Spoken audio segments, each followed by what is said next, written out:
Yes, indeed. Welcome into another episode of Rip N Riff here on the Rip N Riff YouTube channel. Also, content on Facebook and Twitter. That over there is Mr. Jared Moore. I am at Pucking Thoughts, Adam Bernard, and it's a fantastic day to be with you. Late November here, Thanksgiving right around the corner, deep in the football season here. Jared, how was the weekend? How are things? I would say the weekend was pretty good. The Giants had their biggest win of the season, even though they didn't manage to play a game. So we'll get into that as we move on during the show. The bye week is good because you can't lose. That's one good thing about a bye week.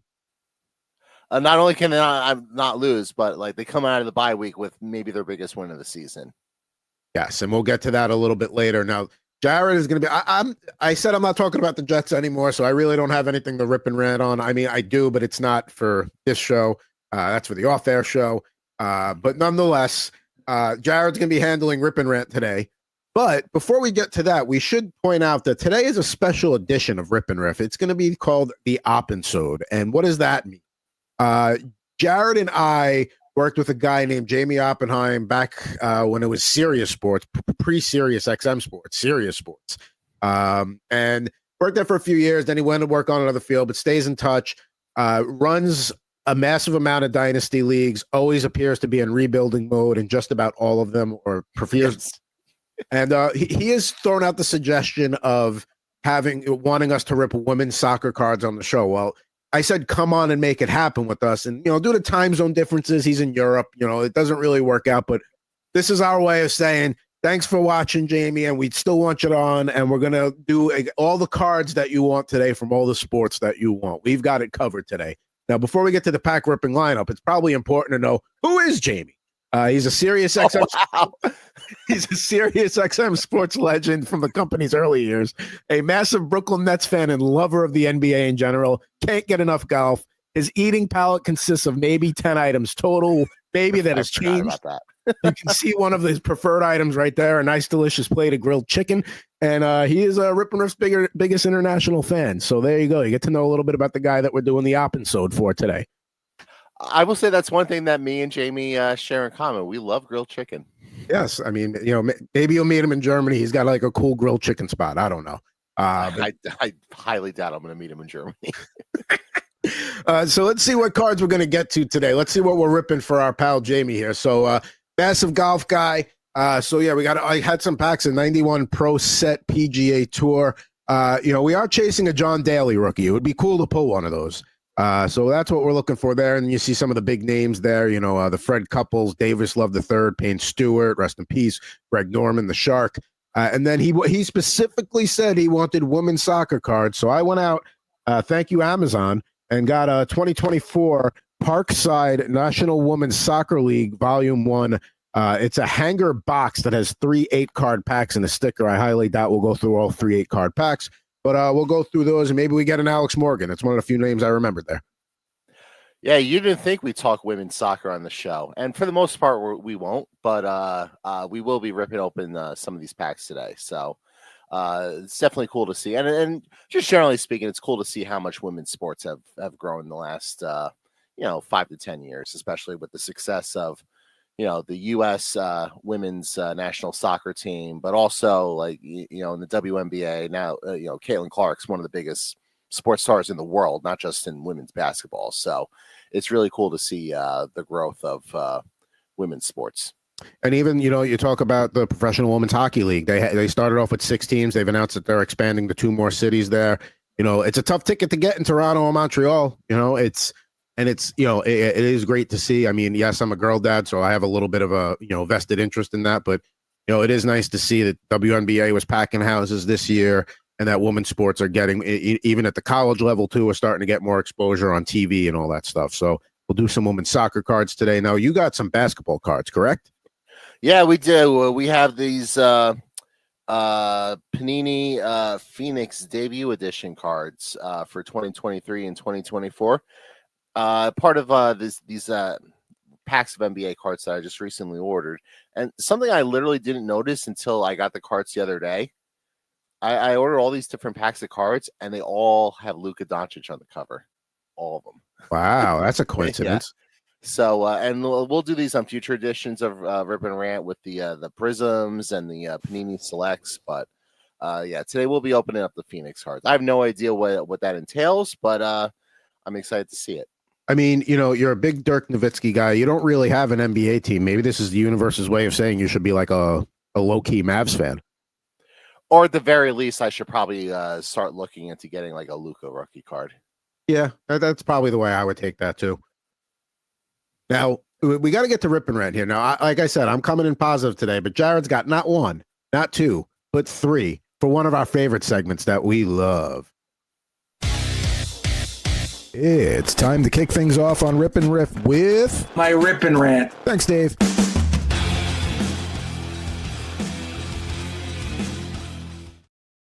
All right, so the floor is yours, my friend. All right, this will be a threefold one. So I'm going to start with the chronologically what is the oldest and move my way forward. So late last week, we got an announcement from Topps that they're making this one-of-one Paul Skeens autograph card, and the Pirates, I guess in conjunction with Topps, is offering all sorts of really cool perks in exchange for, basically finding the Willy Wonka golden ticket of baseball cards right now. So, and it's a long list of perks that includes like playing softball at PNC Park, 30 years of seats behind home plate, like a meet and greet with Skeens, like autographs and all sorts of really cool stuff. So, so shout out to Topps and the Pirates for offering that.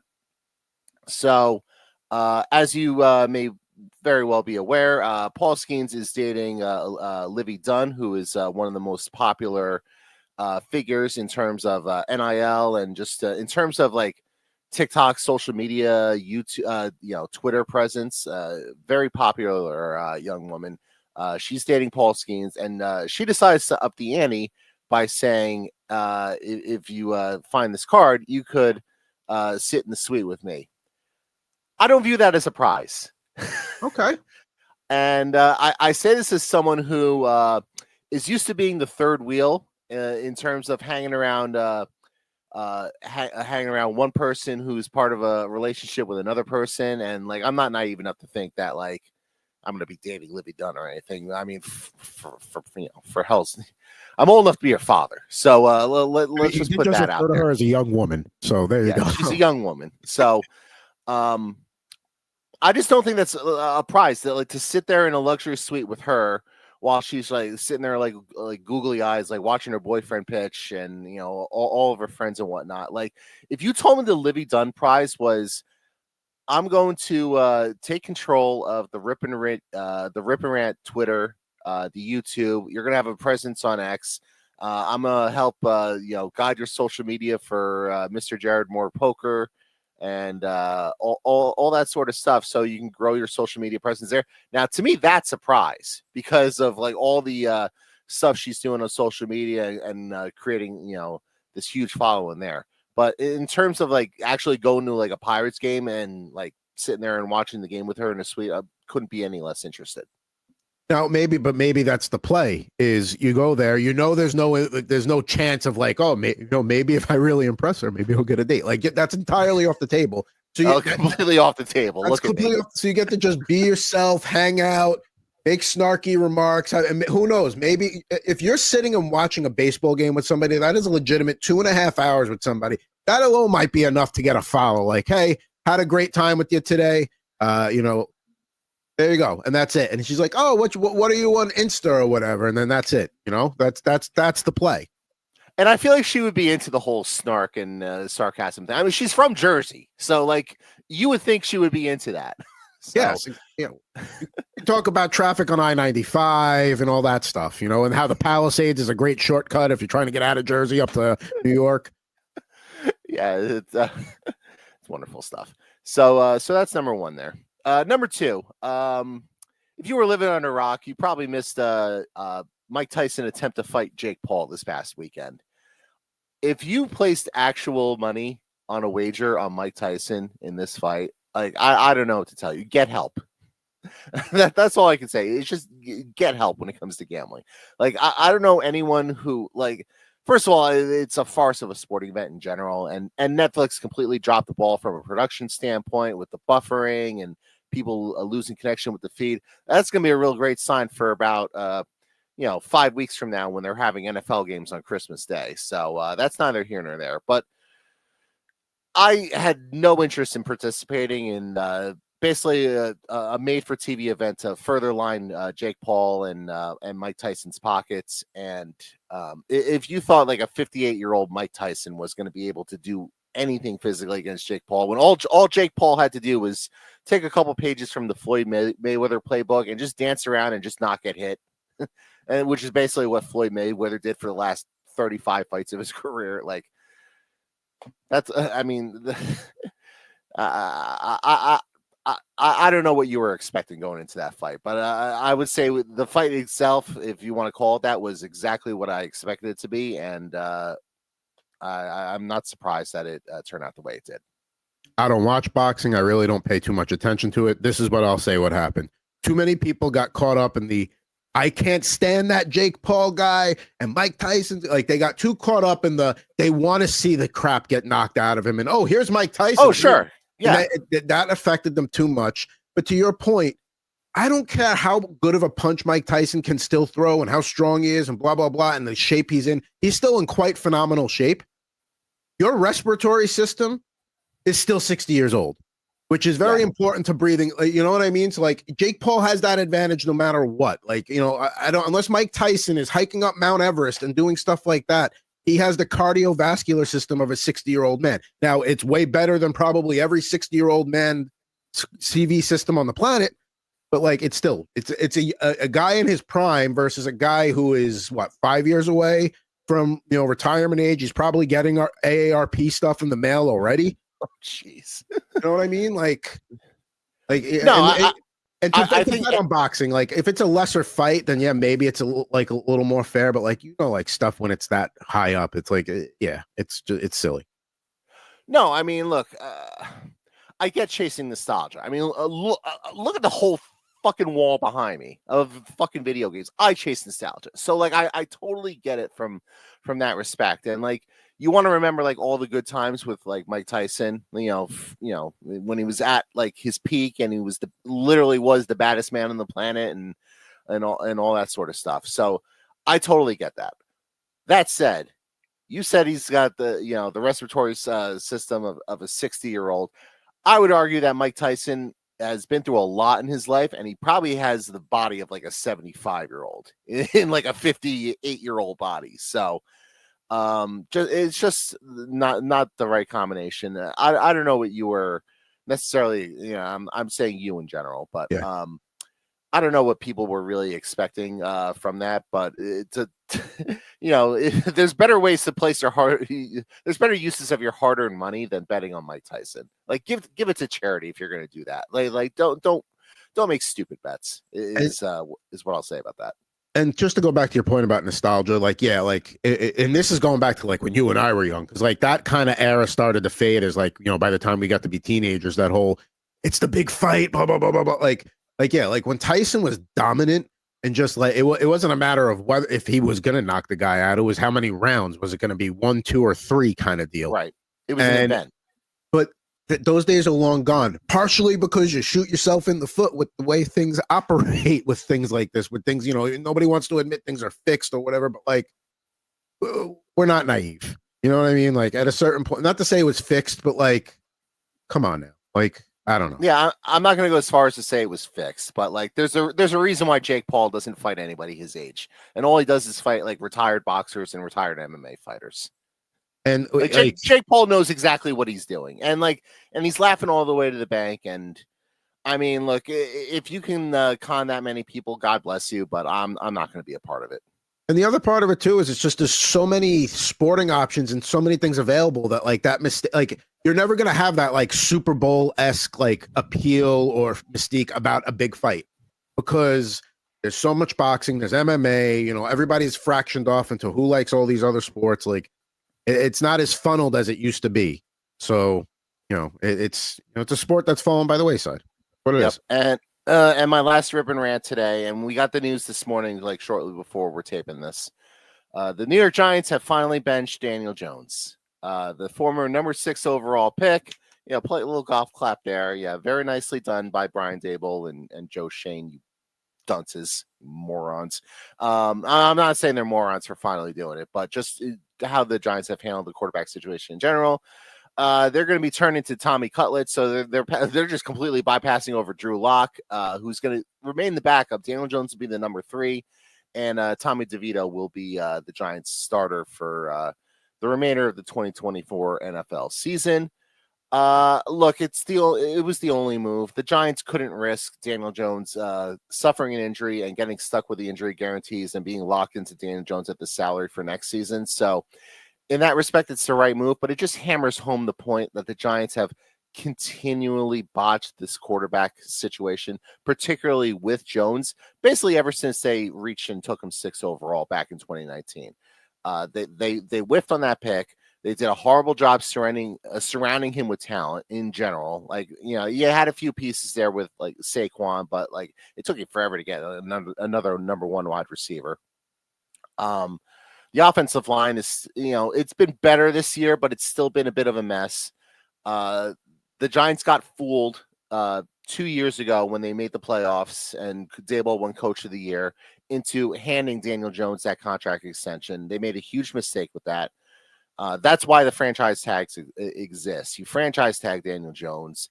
You make sure that year wasn't a fluke. And had they done that, the Giants could have gotten out from Daniel Jones last year and then potentially had gotten one of the quarterbacks in this year's draft, whether it was, obviously, you don't know how the season's going to wind up playing out regardless, but maybe the Giants draft a Bo Nix. Maybe they draft a Michael Penix or a JJ McCarthy. Even though they missed out on the top 3 quarterbacks last year, they still could potentially have done something to address the position for the future. And now that future is very much uncertain because, we've talked about the quarterbacks that are going to be at the top of this year's draft class with Shedeur Sanders and Cam Ward and whatnot. The Giants might be in position to take one of them. They might not be, but at that point, at this point, that is almost irrelevant. And the important thing is not being locked into Daniel Jones for next year because you could always go the veteran route for a year or two if you have to. Maybe the Seahawks cut a Geno Smith, or maybe some other team trades a veteran starter who's not very good. So we'll see how that ultimately plays out. But kudos to the Giants today for making the right move finally and pulling the plug on the Daniel Jones era. I'm going to do a quick choose your own adventure of how this scenario goes with the path they chose versus had they kept Daniel Jones. So you look at the Giants' remaining schedule. If they keep Daniel Jones in, this is what happens. They lose to Tampa Bay on Sunday, and then they go to Dallas for Thanksgiving. What would have happened is Daniel Jones would have gotten hurt for all of America to see, and Thanksgiving's already a pretty contentious environment in many family homes, political differences and all that. Can you imagine in a Giants home seeing Daniel Jones get hurt on Thanksgiving and knowing that you're locked into this guy now? It would have been a disaster for Giants fans everywhere. Now, you go to Tommy DeVito. Instead, let's go down that path. You're still going to lose to Tampa this week. Who knows what happens in Dallas on Thanksgiving? They'll lose. Now, I think DeVito, here's this perfect thing about playing DeVito. He's not good enough to really ruin your draft position, but he'll get you one feel-good win down the stretch. Like that game against the Saints on December 8th, that's the game where like DeVito has a feel-good victory at home that like Giants fans are feeling nostalgic. You're like, all right, that was fun. And then you lose out the rest of the way because you got Baltimore, Atlanta, Indy, and Philly. So that's the better adventure. That's the path they're going to go down. See, you say that, but like I know the Giants won a few games last year with Tommy DeVito when he was in there, but Mike Sando had this tweet earlier, so credit to him. The team's offensive EPA in the wins for Daniel that Tommy DeVito started last year was minus 4.1, negative 15.7, and negative 1. And meanwhile, the team defense EPA in those wins was like plus 16, plus 18, plus 3. So that wasn't Tommy DeVito winning those games. That was the Giants defense winning those games. So now the Giants do have enough talent on the defensive side of the ball where, yeah, they might be able to fluke their way into another one of those wins again. But I think in terms of if you want to take the worst quarterback you have available to you and put him in that spot where we don't think the quarterback's going to win the game, then, yeah, I think they probably made the right move going to Tommy DeVito. Now, if it were me, I would probably take it a step further, maybe call one of Phil Sims's kids. Maybe one of them can suit up down the stretch or something, or maybe you just take somebody else who came out of Bergen Catholic like 10 years ago and throw them into the Giants starting lineup. But yeah, I mean, this will be unwatchable football for the final 7 weeks of the season, but I don't care. The future is bright. Just knowing that Daniel Jones is no longer going to be a part of the Giants' future. I will say this in closing, and I say this as a guy who makes them every year around Christmas time. Never underestimate the power of a good chicken cutlet. We love a good chicken cutlet. Yeah. I mean, listen, you know what? When I make them this year, I'll take pictures and we'll send another. I make a good chicken cutlet. And you know what? Starting Tommy Cutlets, it's a nice goodwill gesture to the Giants fan base, which is very dumb. And they love the whole, hey, I'm Tommy Cutlets, the Italian, it's a feel-good story. And it's that's a the thing. local kid. So. Got what, 7 games left? It's just enough time that it's not going to wear out its welcome. And yeah, the Giants navigated. Granted, they put themselves between the icebergs, but at least in this regard, they kind of navigated through it all right, well enough. Now, oh yeah, they certainly navigated this as well as you possibly could have. Well, while you're in the midst of a 4-13 season, I mean, they put themselves in there, but yeah. So good job there. Yeah, good job. Let's get you ready to some cards. Yeah, let's do some hoops cards here. It's all about the Oppensode today. We got some 2023-24 Panini Phoenix basketball coming up here as we get the East Coast Rip Cam up on the screen. Yeah, we've already spent way too much of the show talking about stuff that Jaime is not interested in. Like, he's a Giants fan. He is, but I can't imagine he's very much interested in the whole Libby Dunn or the Jake Paul thing. So. He might be. I mean, you mentioned Phil Simms. He's in our starting lineup studio audience today. Find out who else is in there later on. Oh, then that's a tease. All right. I like to look at these cards. Nice glossy finish. So, I mean, they look very much like the Panini Prism Dollar Tree version, but they still look like nice cards nonetheless. And you get a nice mix of classics in there. So you got, Jason Williams there. The white chocolate original right there. Yeah. So you got him. You got Josh Green from the Dallas Mavericks. Michael Porter Jr. with the Denver Nuggets. And last but not that zoomed in. It is zoomed in. I don't know how that. It must be a setting with the camera. I don't know why it zoomed all the way in. I guess we'll have to take the Rip N Riff cam offline. East Coast cam offline. We'll do it this way. Yeah, we'll do it the old school way. We'll do it live. You can tell we're doing the show live. But last but not least, Anthony Davis. So off to a good start this year. Yeah, and the Lakers are decent this year. They got the new coach there, JJ Redick, and I mean, I still don't buy them as title contenders in the NBA, but they should at least be a little more watchable this season. No, they're a playoff team. I just, I don't see them being a deep playoff run by any stretch of the imagination. Yeah, I mean, credit to them. They're 9-4. I mean, hopefully for them, they can stay healthy, which is no guarantee with Anthony Davis's history and the fact that LeBron's in year 22, which is insane. But that's neither here nor there. I mean, I could tell you. So this is the Oppensode. I was at the 2007 Game 6 Eastern Conference semifinals when LeBron James eliminated the New Jersey Nets. I was there with Jamie Oppenheim and his dad. How about that? Yeah. All right. I have nothing else to add to that. So it's just an awkward transition there. Scotty Barnes here with the Raptors. That's a good one. Those are nice cards. These cards are pretty good. The only if there's a complaint is that they haven't really, I don't see any rookies in any of these packs, so it kind of is what it is, unfortunately. But you got Marcus Smart. I mean, it has a feel to be Marcus Smart. The Celtics win a championship the second they trade you away, so it's got to be a little bit disappointing. But shout out to our guy Coop because he's a big Marcus Smart guy. Give Donnie Baseball a call. See, he'll be able to talk you through that.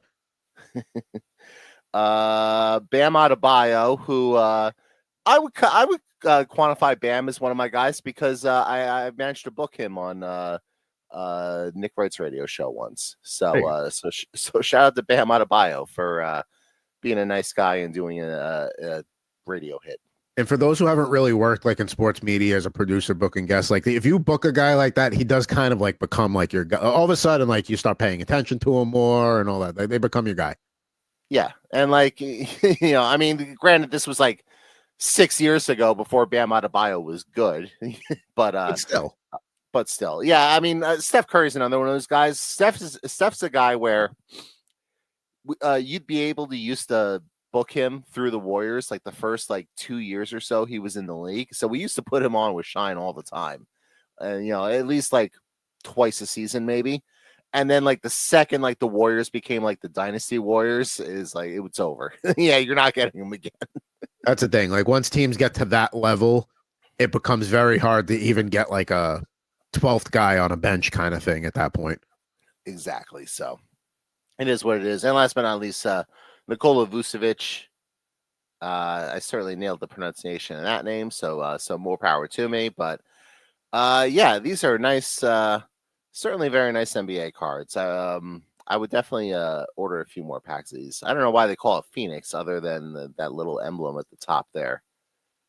I guess because they got to. They have a million lines of cards, so they're probably starting to run out of names at this point.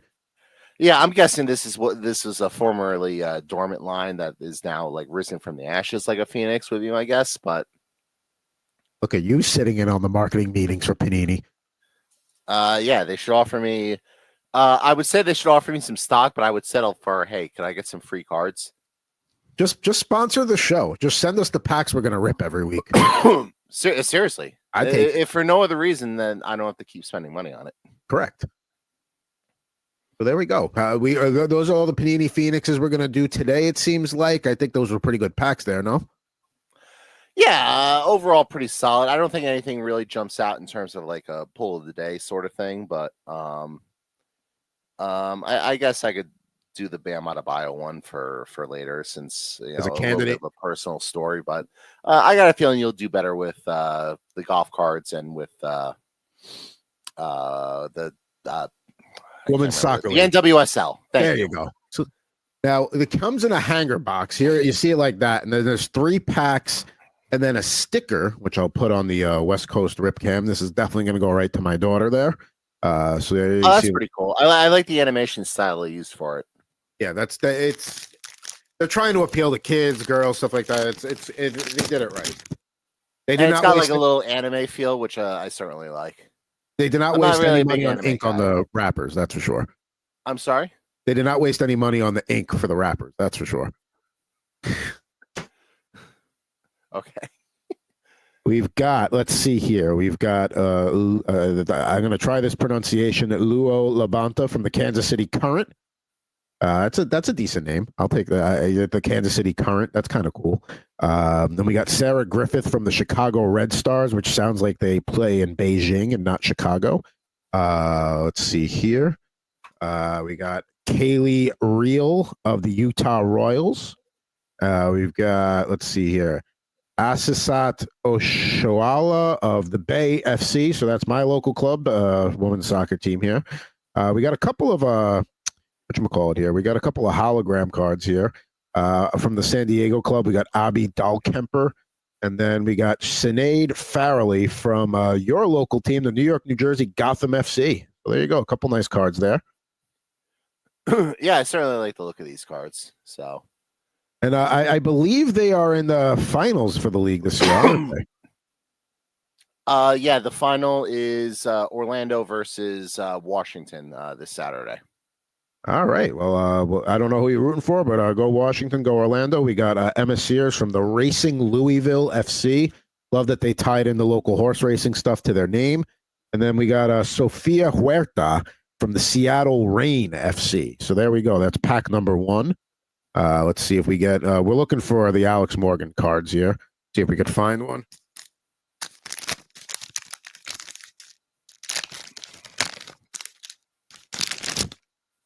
All right. What do we got here? We got Yasmin Ryan, also of the New York, New Jersey Gotham FC. I would assume they play probably in the Red Bull Arena, I would think. I think so. I'll look that up while you pull up the next. Because yeah, they play in Red Bull Arena.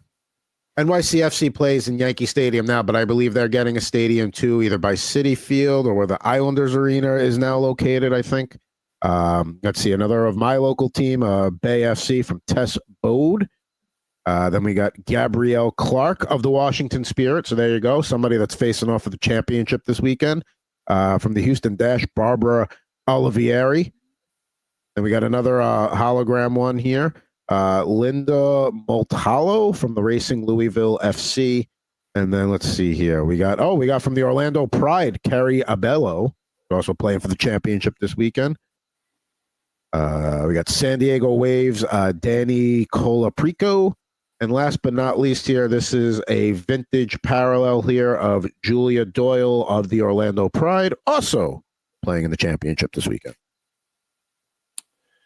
Yeah, just to update that NYCFC. So they're planning on opening a soccer specific venue in Willits Point at some point. So yeah, probably 2027. I don't know if construction's actually begun on that yet. So we'll see. I always believe that these projects get off the ground once shovels actually hit the ground. So until then, it's just a lot of red tape and political blustering. Until you actually start seeing the cranes come in, like, oh, okay, they're actually doing big, significant work. Last pack here. A part of our Oppensode, Jaime. I hope you're appreciating this. You asked for women's soccer cards. We're giving you women's soccer cards. We Jaime. got Delaney Sheehan from the New York, New Jersey Gotham FC. Sarah Griffith from the Chicago Red Stars. Tara McCown from the Washington Spirit. Let's see here. Another Barbara Olivieri card from the Houston Dash. Here's a promising prospect, Giselle Thompson of the Angel City FC. That's a cool one, a little purple hologram reflective card there. We got a black and white parallel here of Malia Berkeley of the North Carolina Courage. And then let's see here. We've closed the pack. We closed this hanger box with Bethany Balser. And then Kylie Strom of the Orlando Pride. So there you go. Some women's soccer. There you go. I mean, you can't say we didn't cover it on the show. It's we're going to try and cover every sport as we can on this show, and we have now checked that box. And we're going to check another box here. We're going to do some PGA. I haven't done golf yet, but again, this is for the Jaime Oppenheim Oppensode. Chasing a John Daly rookie here. That's what we're looking for. All right. So right out of the pack, if you want to get 10 cents off your next set of cards, there it is. Oh, hell yeah. Let's fucking go. 10 cents. I don't even know if you can get a single piece of bazooka for 10 cents anymore. All right. So let's start here. We got a Larry Mize card, and he's looking like he's happy with that chip shot onto the green there. You could probably get that sign. Is he still doing work with SiriusXM? We could probably get that sign from him. That's a good point. I'll pull that one off to the side later. Let's see here. We've got, I never heard of this guy, but Gay Brewer is the PGA golfer there from the 91 set. We got Mark Hayes, Terry Dill. I like how they're all wearing bucket hats. I mean, it was the style at the time. I mean, and I will say, if you're trying to keep the sun out, which you're on a golf course, which doesn't have a lot of tree coverage, it's a smart hat to go. Maybe not the most fashionable, but smart. You know who I think of when I see a bucket hat? Remember the guy from Happy Gilmore, like the little underling to Shooter McGavin that tries to do this stuff, like he hires him to screw up Happy Gilmore. Oh yeah. The guy that's super happy to go to the Sizzler. Can't remember his name right now, but Terry Dill. That's not his name. That's the guy there. We've got Nolan Hankey looking pretty smug there. I don't know. Maybe he's just the wind in his face. But he's definitely the Shooter McGavin of the tour in that era. Does he eat pieces of dung for breakfast? Oh, well, you said that, not me. I mean, he's the one that said it. Here's another one. Larry Rinker. Here's another Sirius XM guy. Let's see here. Let's see. Larry Rinker from Sirius XM. I very much remember that name being booked a couple of times if he wasn't a host too. We got Bob Erickson, Bob Brew, a lot of Bobs here. Bob Lohr, Blob, Jim Woodard, and then let's see here, Roger Maltby and Mike Springer. So not a great pack. Started off okay, but we got one more to go. I can't imagine why the PGA Tour was struggling for notoriety and media attention, everything before Tiger showed up. I can't imagine why looking at some of these cards. All right, so let's go through this now. We start off strong. Brad Faxon, pretty good golfer in his day. Remember, did you ever play any? You weren't a big sports video game guy, but I remember playing like PGA 2001 or whatever it was. It was a good video game. I enjoyed golf on whatever it was, PlayStation. Or Yeah, whatever. I played the one of the Tiger Woods games on PlayStation 2. All right, so it's not going to be a great pack, so let's just blow through it here. We got Ken Still, Hubert Green, Larry Ziegler, Mike Holbert, Don Massingale, who is clearly wearing 80s frames there. I mean, my dad definitely had those frames. Oh, look at those Coke bottles. Yeah. I mean, the flat one across the top, I mean, that's come back in style, actually, but I mean, that's where it started in the 80s right there.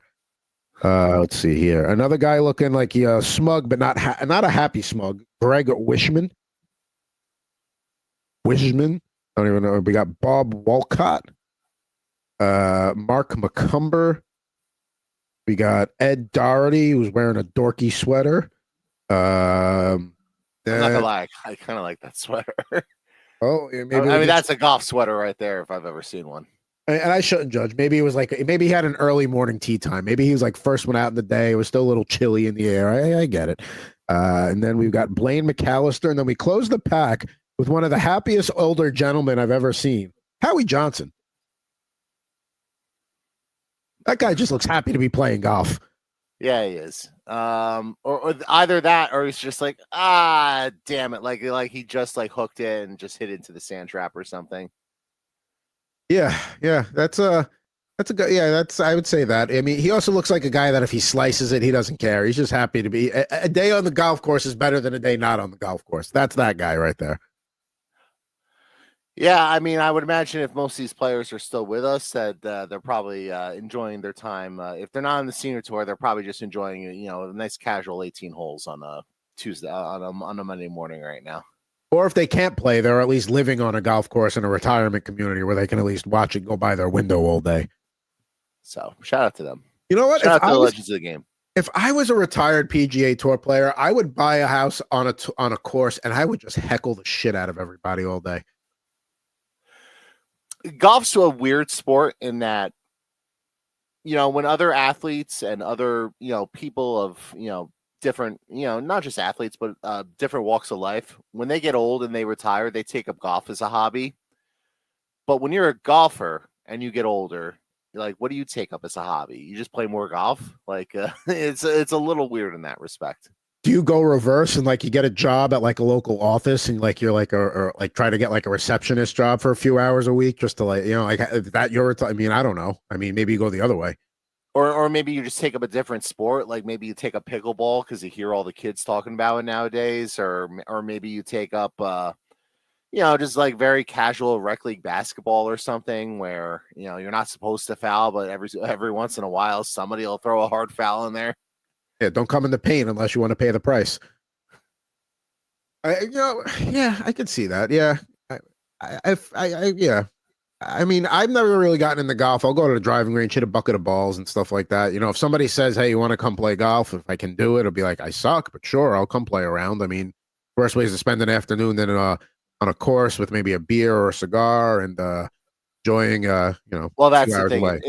It's a great beer and cigar sport. So I think that's why a lot of people are into golf. But you could you could smoke cigars and drink a beer while playing cards or something. There's other stuff you can do while you're doing that. So yeah, but you get your steps in if you're playing golf. I mean, well, maybe not if you're on a cart, but no, not so much on a cart. I'm a little disappointed in those. But you get some fresh air, I suppose. You're outside. If it's a nice day, if it's like 65 degrees outside, that's perfect. Sun's out. See, in my neck of the woods, basically what the weather is right now in New York as I'm looking outside the window. See, in my neck of the woods, a good retirement job is going to pour wine at some winery, in a tasting room. Like, that's a good retirement job. It's easy. Not to say it's easy, but it's, it's not high stress, we'll say. Yeah, well, Howie Johnson there does not look high stress at all. So good for him. I mean, he's probably long gone by now, but I mean, these cards are 30, 40 years old. Yeah, poor Howie. Well, I mean, this is a pretty morbid moment. You want to just move on to Let's see if Howie Johnson is still alive. Let's see. Hold on. Howie Johnson, PGA. He passed away in 2015. So yeah, there we go. Poor guy. Poor guy. 9 years gone. But I'm sure he enjoyed retirement while he was able to enjoy retirement. Yes. Now, we may skip past poll of the day today. I don't think we have. Why not? These cards suck. I don't think I mean, yeah, like if you want me to throw up like one of like the parallels, like the Giselle Thomas promising prospects, but yeah, I don't know. Yeah, I don't think there was a poll of the day today. I think we regroup and come back next week. Yeah, not our finest performance.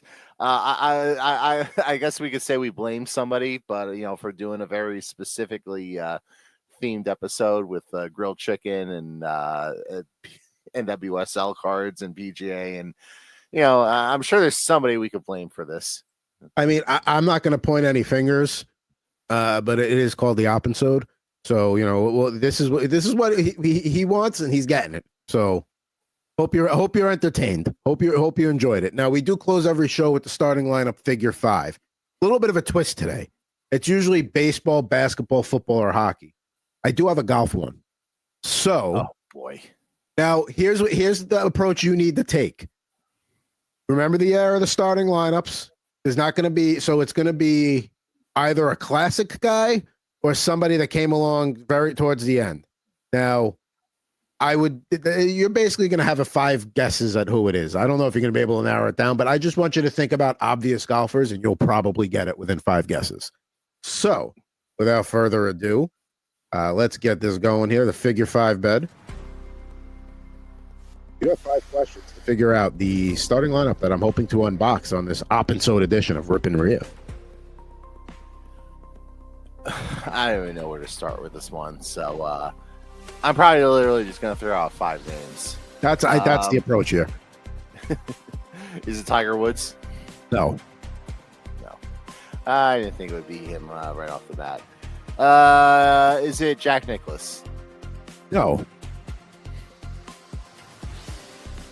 Is it... I don't know that it was that big in the 90s when starting lineups were out, so I don't know that I want to say him. Is it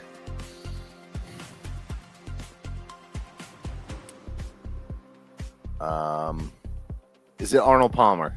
Yes. There we go. There we go. There we go. There's Arnie Palmer right there, not holding a half iced tea, half lemonade beverage. Nonetheless, though, I was going to ask: does this golfer happen to have a famous drink named after him? That's the question, and that's why I would never throw a random golf guy at you, but I figured you had a shot at getting Arnold Palmer. So there we go. Good swing. That might have been the fastest figure 5 ever. It might be the worst figure 5 ever because all I did was just guess names until I got one. You're off the schneid, though. So there we go. That's true. Yeah, it makes up for last week's performance. So there we go. There's the Arnold Palmer card there. A little bit warped and which is the best card out of all the PGA cards you opened. Speaking of which, here's our pull of the day. There it is. Timeless Legends, Arnold Palmer, our pull of the day, brought to you by nobody. Here we go.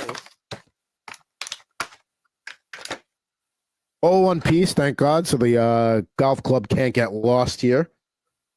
There he is. And I mean, matches the pose pretty well. He's got a pretty much similar outfit there. Maybe the pants are a little bit of a different shade, but there he is, Arnold Palmer, looking young and spry in the card and in the figure. Here he is up here. I mean, this is a cool one. It's the only golf one I'll ever own.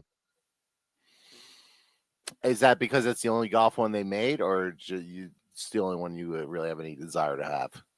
I'm pretty sure that's the only golf one they ever made. Maybe they made. I think they made Jack, but who knows? Like, I can understand not making Tiger or Phil or Payne Stewart or whoever else was big in the 90s. Okay, they did make one other in the Timeless Legend series, and this is you would have never guessed this one, Sam Snead, because that's going back like pre-Arnold Palmer. Yeah. So that's the only other one they ever made was that. Upper Deck made a Tiger Woods figure much later on, but yeah, the starting lineup series only made a Sam Snead and an Arnold Palmer in terms of golf figures. So how about that? And then now he gets to join the starting lineup studio audience. He sure does, which to complete the Oppensode here, we went with a couple of New Jersey Nets there. Kenny Anderson from the 1993 series and Derek Coleman on the right from the 91 series. Then Phil Simms from the 91 line. And I figured we need some soccer representation. So there's Diego Maradona from the 1989 soccer line there. Jaime, you can't say we didn't do this episode just for you. So it is what it is, my friend. It is what it is. I hope you're enjoying this while you're watching this somewhere in Europe. Yes, we and maybe this will entice you to maybe come on at some point. We'd love to catch up. I haven't spoken to you face to face in 15 years? Got to be close to that, if not a little bit less than that. But yeah, we appreciate you sticking with us today on this very niche episode of Rip N Riff. But hey, we're coming up on the holidays. Figure we'll squeeze one in there. Don't forget, you can reach us at ripnriff@gmail.com. You can see all the handles up on the screen there. At Mr. Jared Moore, at Pucking Thoughts. What do we got going on Jared Moore Poker this week? That's a good question. I don't know. Oh, stay tuned. I made the shorts last week. I just scheduled them, and I got to make some more this week. So we will get to that. You will find out what I'm the Michael Jordan of. What do I do better than anybody else in the world? You'll find that out this week on Jared Moore Poker on YouTube. Can I take a guess, or should we leave the suspense? No, you can take a guess. Getting beat on the river? Absolutely. You can read me like a book, my friend. I may have watched a short or two here and there. They're very enjoyable. Absolutely check them out. What do we got going on with allaboutthejersey.com here with the Devils? Off to a good start this year. Yeah, I got to think about what I want to write about this week. Probably write about the fourth line right now, because right now it's a little bit of a mess. But other than that, things are going well. Tough loss in Tampa the other night, but they did a good job taking 2 in a row in Florida against the defending champs. So good job by them. Got to be happy with Stefan Nason out of the gate this year too. Yeah, and he's been a force net front on the power play as well. So, but he's not just racking up points on the power play. It's also 5-on-5, and he's the guy who gets to the front of that. He just makes stuff happen, and you need guys like that in your lineup. So, and you need guys like that to go deep in the playoffs too. Yeah. And speaking of hockey, Total Hockey Now, new episode will be out this Thursday. Ant Rivera will be back in the mix. He was off last week for his birthday to go to a show. I forget what it was, but he had a good time. Nonetheless, as Total Hockey Now for you. But we're going to get on out of here. We appreciate you guys sticking around, having a little fun today with the Oppensode and the little bit of outside the box cards. Next week, we're going to get back to brass tacks. We'll get back to the good stuff, hockey, football, all that. Our Thanksgiving edition of Rip N Riff. With the at Jared Moore, I am at Pucking Thoughts, Adam Bernard. Back with a new episode of Rip N Riff next Monday, the 25th.